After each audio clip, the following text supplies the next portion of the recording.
You know, there's 8mm, there's Super 8, there's double Super 8, there's 16, there's Super 16, 35, Super 35, IMAX. There's CMOS and CCD. There's Fisher-Price Pixel Vision.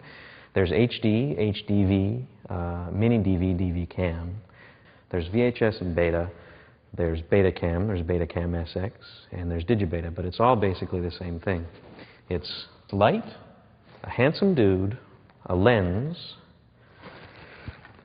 with an openy-closey aperture in it, a camera with a shutter that opens and closes, whippy-skippy, a gabillion and a half times a second, and film or video stock, which takes the light that comes from the sun, that bounces off your handsome dude, goes through the lens with its openy-closey aperture, through the whippy-skippy, a gabillion and a half times a second shutter, and eventually crashes into a pile of silver halide crystals in emulsion or a magnetizable piece of plastic, and eventually, farther on down the line, magically becomes an image. But all of that knowledge and $1 will buy you a shitty cup of coffee, because everything I've described so far is a mathematical equation where all of the variables, the sun, the aperture, the shutter, and the film stock are just that, variable. And the only thing you won't know in advance is what you want the end result to be. In this case, a well-exposed image of a handsome young man. So how do we get from here to there? Well, as with anything that's complicated and technical and theoretical, I find it's easiest to understand by imagining a metaphorical bucket. The bucket in this case is your film stock, or the sensor inside your video camera. It can be an ISO 800 speed bucket. It can be the sensor in the camera with the gain set to 0, 6, or 3 decibels. It doesn't really matter, because all you're changing when you change those things is the amount of photons that you're going to need to create a properly exposed image.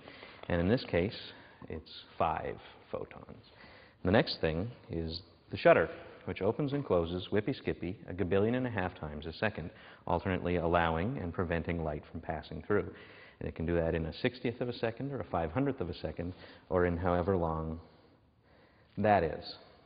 Now, assuming you're not shooting a movie with a pinhole camera, your camera's going to have a lens hanging off the front.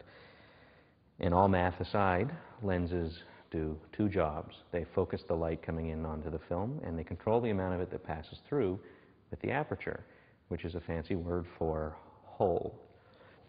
It can be a big one, wide open, like f1.4, or closed down and small, like f22, or average and right in the middle, like f8.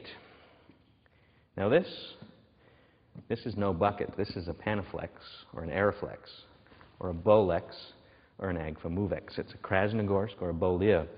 It's Zapruder's Bell & Howell Zoomatic, and it's Michael Mann's Viper Filmstream HD Cam from Miami Vice and Collateral. It's film or video, shutter, and an aperture. And all that we need to create a properly exposed image is photons.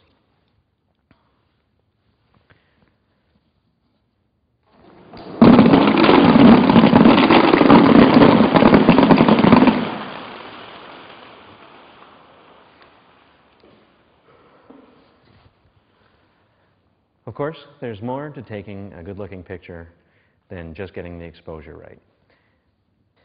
Changing the speed of your film stock, or the angle or speed of your shutter, or the gain on your video camera will affect the quality of your final image. And changing the aperture in your lens will affect focus and depth of field.